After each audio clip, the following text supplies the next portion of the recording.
अस्सलामुअलैकुम। मैं हूं डॉक्टर अरशद बलोच, आपका दोस्त, आपका भाई। कुछ दिनों से थोड़ी सी मुझे लग रहा था कि मेरे जो दोस्त हैं, मेरे जो किसान भाई हैं, उनको जो बोटैनिकल्स हैं या जिन्हें नबाताती स्प्रे कहते हैं, उनके बारे में कोई कन्फ्यूजन है। तो मैंने आज सोचा कि थोड़ी सी मुख्तसर टाइम में आपकी वो कन्फ्यूजन दूर कर दी जाए।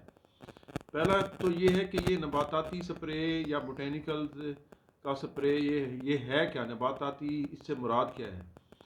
देखिए, ये वो पौधे हैं जो कुदरत की तरफ से अपनी एक्चुअल फार्म में हैं। जैसे बहुत सारे, वैसे तो बहुत सारे हज़ारों की तादाद में हैं, बट हमने कपास पे जो इस्तेमाल किए हैं उनमें अक का पौधा है, नीम का पौधा है, और आपकी जो एक कुरतुमा पाया जाता है चोलिस्तान में वो है, और तंबाकू है।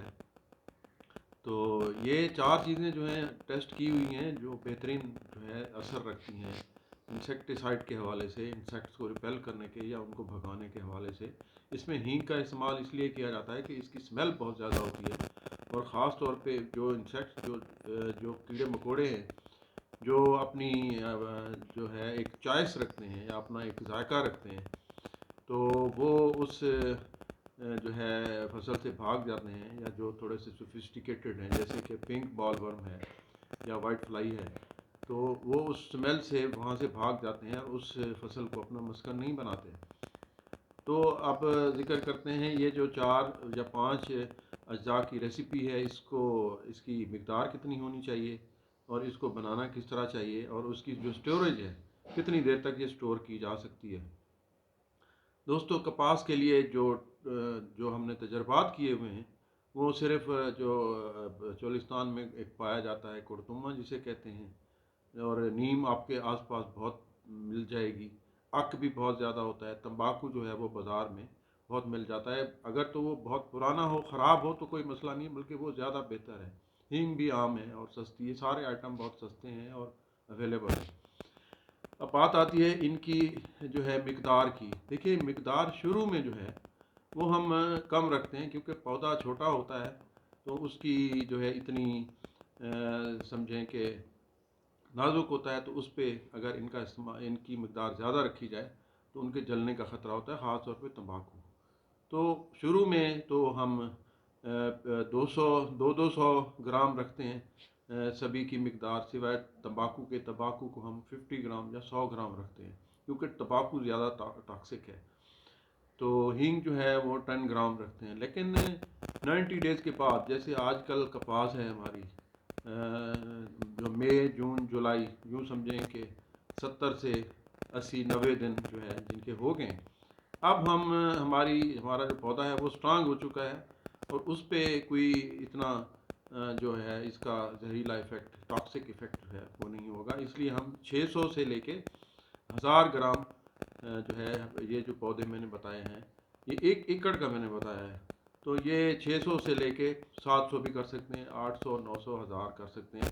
और जो टोबैको है, तंबाकू है, उसको 600 ग्राम पे आप स्टॉप कर दें, यानी वो 600 रखें, बाकी आप 700, 800, 1000 भी कर सकते हैं। तो ये सारे जो है, ये जो मैंने रेसिपी बताई है, ये 1 एकड़ के लिए है। अब आपने अगर 10 एकड़ के लिए बनानी है, तो उसी हिसाब से इसको ज़रब दे के थोड़ा सा अंदाज़ा लगा दें। देखिए, ये कोई इतना वो नहीं है कि अगर कुछ ज़्यादा और कम भी हो जाए तो मसला कोई नहीं है।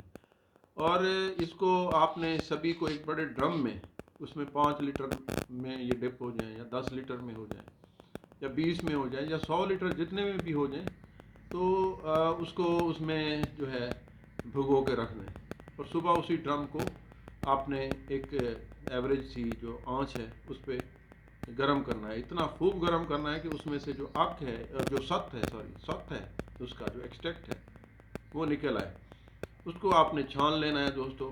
अब वो आपने जितने एकड़ के लिए बनाया था, तो वो उसको आपने जो है एक उसका वज़न कर लेना है। तो उसी हिसाब से जो है एकड़ में जितना उसकी डोज बनती है, तो वो आप उस हिसाब से अपनी फसल में स्प्रे कर सकते हैं। एक क्वेश्चन मेरे दोस्त बहुत अक्सर करते हैं, जी ये इसको बना के रखा भी जा सकता है, या कितने दिनों तक स्टोर किया जा सकता है। या कितनी फसलों पे इस्तेमाल किया जा सकता है। देखिए ये हर फसल के लिए बेहतरीन है। इसके जहाँ कीड़ों के जो है इंसेक्टिसाइडल इफ़ेक्ट हैं, वहाँ पे पौधे पे इनके बड़े खुशगवार असरात होते हैं।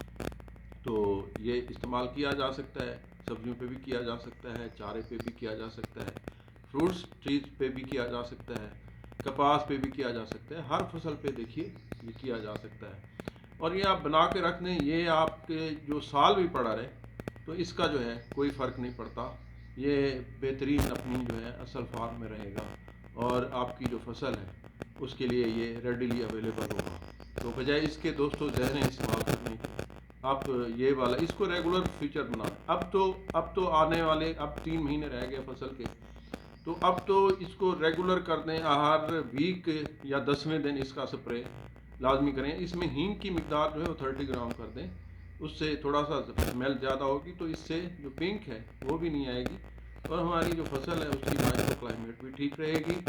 और टिल इसकी जब टर्मिनेशन होगी या ख़त्म होने तक कपास के, आप इसको एक रेगुलर हिस्सा बना दें जहाँ आप और बहुत सारे जो है काम बाकायदगी से करते हैं। तो इनको भी आप जो है बाकायदगी से अब आखिर तक लेके जाएं। आप यकीन कीजिए अल्लाह के फजल से कोई भी इंसेक्ट आपकी फसल में नहीं आएगा और फसल भी अच्छी होगी। तो बहुत शुक्रिया दोस्तों, बात ज़रा लंबी हो गई थी, तो मुझे दुआओं में याद रखिएगा। इंशाल्लाह फिर हाज़िर होंगे।